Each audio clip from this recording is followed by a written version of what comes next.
This video will demonstrate how to install WarmCore folding sliding doors correctly.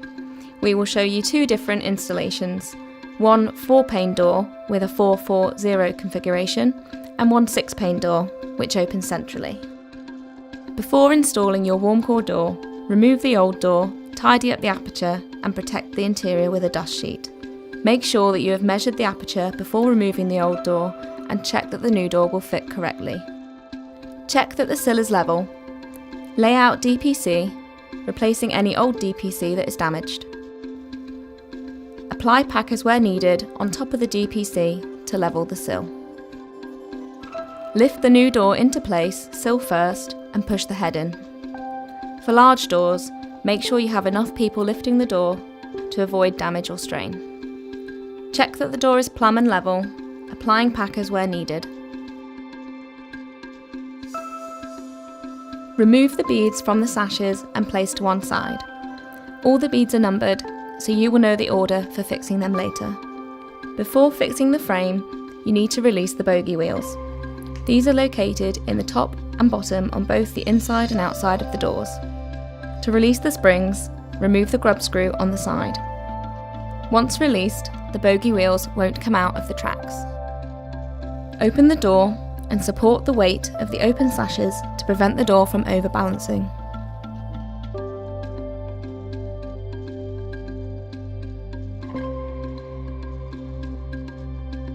To fix the frame, start at the sides.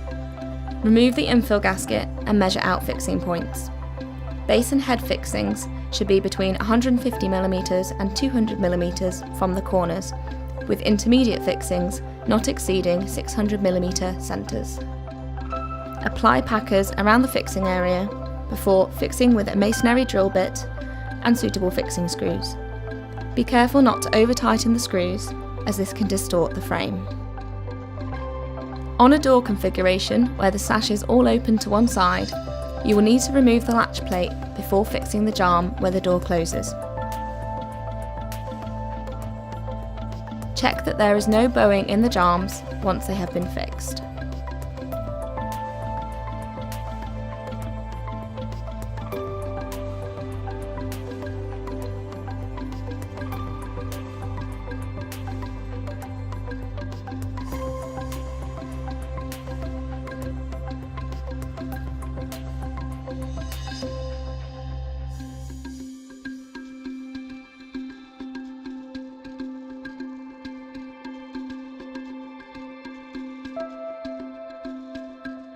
You can fix the head in two ways. If you are using the same fixing method, you will need to countersink the screws to avoid them catching as the door opens and closes. Make sure you apply packers next to each fixing point and be careful not to over-tighten the screws. Alternatively, you can remove the top track first. The top track is cut 400mm from the ends so it can easily be removed. You can then fix the screws directly into the channel before replacing the track. Fix the frame to the sill using a steel drill bit to drill the holes and countersink the top. Fix with appropriate screws.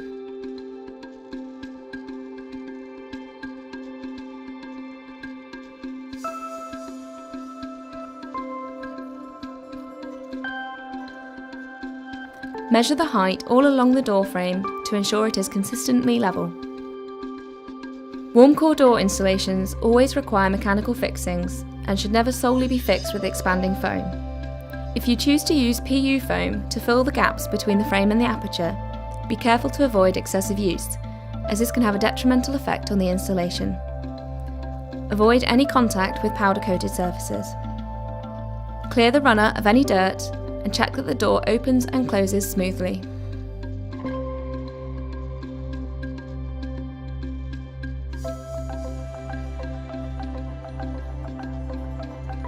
Along the length of the door, check the gaps at the head are the same size as the gaps between the sash and the sill. If the gaps are different sizes, you can fix this by adjusting the bogey wheels. This needs to be measured at the junction of every sash.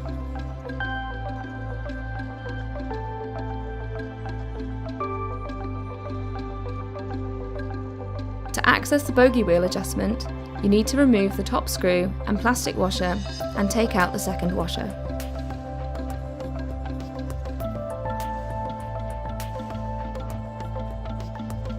You can then use an Allen key to move the bogie wheels up and down.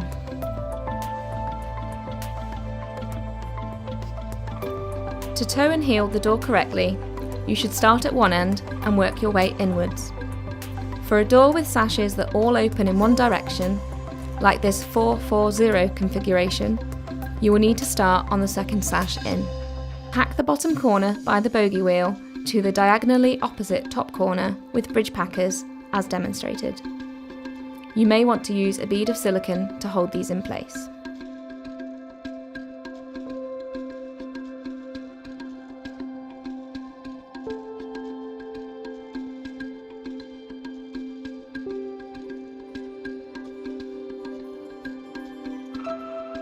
If the door has a toe and heeling device, ensure that you stick a packer to the device using the adhesive strip, so the metal doesn't come into direct contact with the glass. For doors without a toe and heeling device, apply a bridge packer in this corner instead. Apply another packer onto the bottom bridging packer before lifting the glass unit in. Once the glass unit is in place, pack the glass over the bridge packers with additional packers at hinge and lock points. Be careful not to overpack the sashes, as this can cause swelling. If the door has a toe and heeling device, you can tighten this as needed. Don't over tighten though, as this can cause damage to the glass unit. When applying the beads, check that you have the right beads for the right sash. These are clearly labelled with corresponding sash numbers. Fix the top bead first, followed by the bottom, then left, and finally right. You may find it easier to peel away the protective tape in the corners so it doesn't get stuck in the beads. When fixing the beads, ensure that you use the grey, softer side of the mallet to avoid any damage. When toe and heeling the next sash, you will pack in the opposite direction. When you have finished glazing, check that the door slides open and closes smoothly.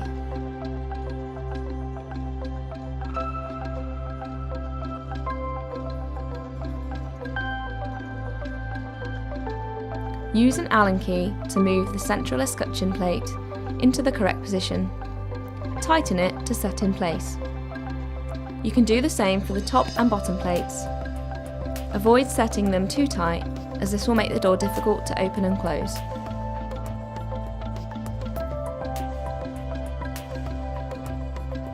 In some door configurations, you'll need to add magnets to the sashes to protect the doors from the possibility of hitting each other.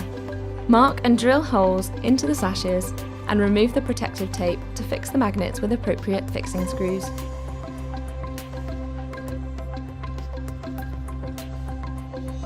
You can now remove the remaining protective tape, cut the packers flush to the edge of the door frame, mask the door off, and finish with a bead of silicone.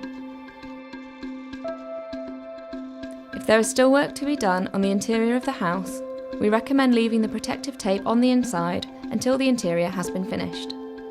Clear the runner again and apply silicone spray to the top and bottom runners to help bed them in. Clean the glass inside and out and check the hinges and handles are all working correctly. Before you finish, make sure you demonstrate to the homeowner the correct way to open, close and lock the doors. And don't forget to hand over the keys.